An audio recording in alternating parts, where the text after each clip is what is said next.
Hello everyone, and welcome to my Bachelor Nation official channel. I hope everyone is having a wonderful day. Before we begin, please hit the subscribe button and give this video a thumbs up.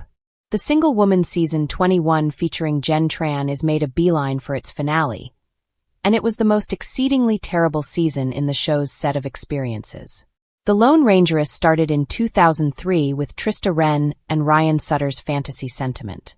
They're actually hitched in 2024, and they set the norm for the show. As the years progressed, the show has had a few off-kilter seasons, including Tayshia Adams taking over for Claire Crawley when she finished her season right on time to get ready for marriage, and Rachel Recchia and Gabby Windy's double Lone Rangeress season. In any case, the unhitched female season 21 has been the most horrendously awful one ever. However, it's not a direct result of Jenn.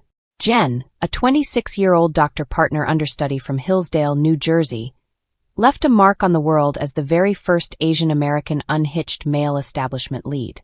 She started her season with 25 men vying for her heart, and has now restricted them down to only 2, Marcus Schaberg and Devin Strader.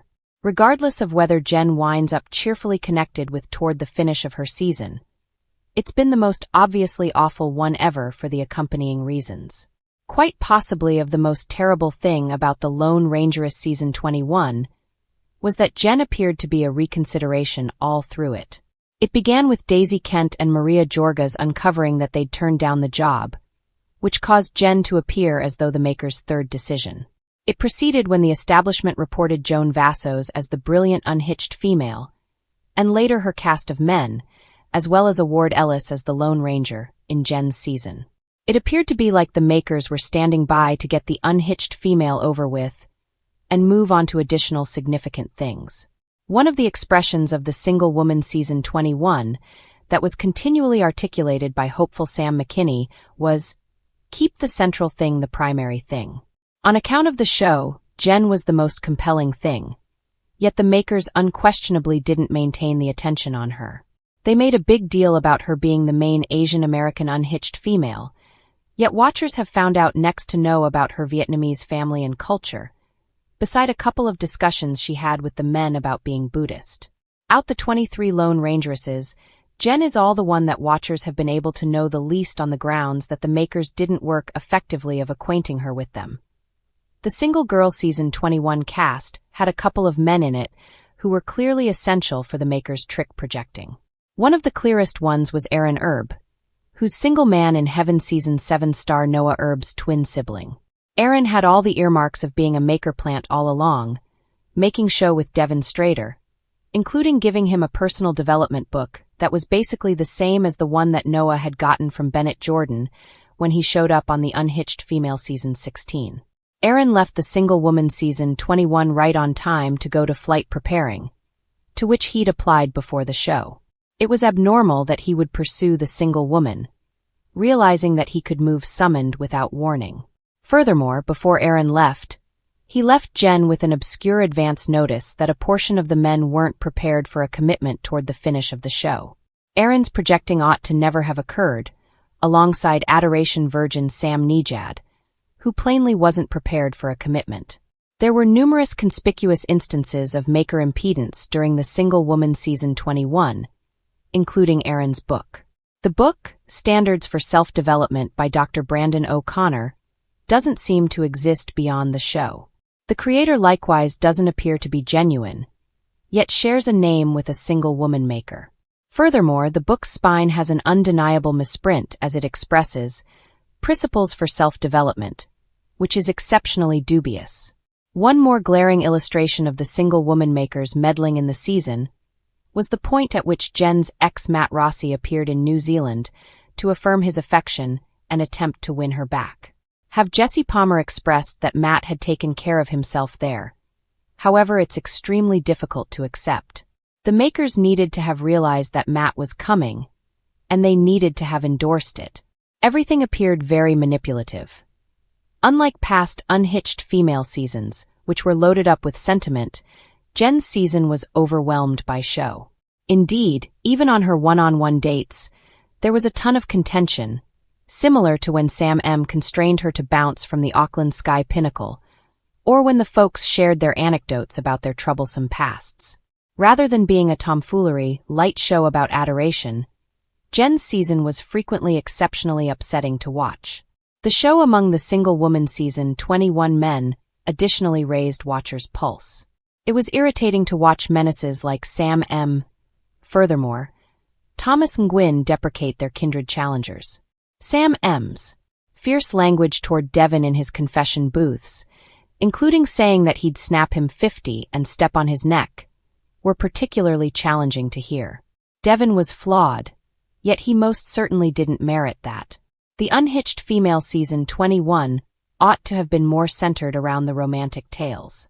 Jenn's single-woman season had such a large number of adrenaline-filled one-on-one dates, incorporating skydiving with Marcus, bouncing from the Auckland Sky Pinnacle with Sam M., and taking helicopter rides with Spencer Conley and Jonathon Johnson. Notwithstanding, there's a contrast between injury holding in the wake of going through an unpleasant encounter and having a genuine association with somebody. These dates weren't helpful for Jenn truly getting to know these men. Loki dates, for example, Jenn and Devon finding out about Maori culture and sharing about their own, she and Award going horseback riding and having an excursion on the ocean front, or her one-on-one and old neighborhood dates with Jeremy Simon, during which they hung out at Pike Spot Market and Stu Leonard's, separately, were greatly improved conditions in which to get to know somebody. There were such a large number of courageous one-on-one dates during Jenn's season, which made it difficult for her to truly interface with the men. The single girl season 21 cast included such a large number of men who struggled with opening up to Jenn. 3 out of Jenn's last 4 men, Marcus, Jonathon, and Jeremy, were relationally stunted as late as possible when it was past the point of no return. It was difficult to accept that Jenn even gave Jeremy an old neighborhood date, when she didn't actually have the foggiest idea how he had an outlook on her. Devon was the only one of the 4 who had the option to genuinely drill down into how he had an outlook on her and tell her that he cherished her. Marcus has now come to Jenn's last 2 men, yet he's actually feeling a little unsure about his sentiments. Despite the fact that it's reasonable in view of his past, it's likewise baffling to watch. This isn't the unhitched female season 1. Every individual who joins realizes that the assumption is that there will be a proposition eventually. Jenn's season has been the most obviously awful in light of the fact that it simply doesn't feel reasonable that she and Marcus or she and Devon love each other enough to get ready for marriage and remain locked in. The single woman season 21 had numerous bad guys who were difficult to pull for, including Sam M., Thomas, Aaron, and even Devon at focuses. Sam M. was particularly difficult to watch on the grounds that Jenn wasn't exactly mindful of exactly the way in which awful he was being to his kindred hopefuls. It was extremely difficult to pull for these men, and it was disturbing to watch them get so much broadcast appointment while others were shoved aside. Most unhitched female seasons just have one lowlife who leaves genuinely early. However, Jenn's troublemakers stayed close by for a really long time. There were likewise a few odd men who acted in an odd way on the show. Sam N's statement of affection for Jenn so right off the bat in the season is only one model. It's difficult to envision the lone wolfess season 21 men becoming single-guy country staples like those from different seasons. While they could turn up on Unhitched Male in Heaven later on, there aren't as many fan top choices. As a matter of fact, large numbers of them will require reclamation stories in the event that they truly do search for affection on the ocean front in the future. The Lone Wolfess season 21 had a few truly extraordinary folks who were totally eclipsed by the show and the antiheroes. Men like Hakeem Moulton, John Mitchell, and Dylan Bucker merited more screen time. Furthermore, Austinot felt so thrown to the side and behind different men in his relationship with Jenn that he wound up self-taking out from the show.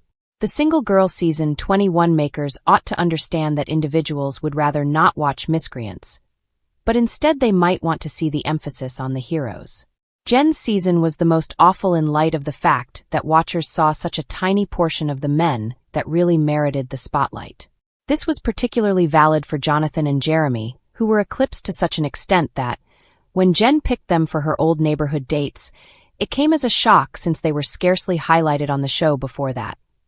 The unhitched female has forever been too centered around the commitment toward the end, At the same time, on Jenn's season, it feels particularly constrained. Jenn had solid associations with Jonathon and Jeremy, but since she got the feeling that they weren't prepared to propose, she let them go. Maybe she would have been exceptional off leaving the show in a relationship with one of them, as opposed to with a ring on her finger from Devin or Marcus. Presently, Jenn is left with two men, Devin and Marcus, both of whom have felt quite uncertain about proposing. Marcus doesn't know that he's there yet, while Devin expected to hear that Jenn adored him excessively prior to pushing ahead and proposing, which was completely legitimate. Jenn let Devin know that she cherished him, and she appeared to have accepted that she implied it, yet there's only something about this season that makes it hard to accept that Jenn is genuinely enamored with anyone. The Lone Wolf's season 21 had relatively little sentiment. Despite the fact that they could appear to be obsolete or sappy, seeing heartfelt minutes on the show is great. During the Single Woman Season 1, Ryan composed sonnets for Trista, and that little motion made his affection for her a lot more credible. Jenn had nothing like that from her competitors. For reasons unknown, it's difficult to accept that anybody is really enamored on the Single Girl Season 21. Jenn, Devin, and Marcus all appear to be up to speed at the time, and all that feels constrained.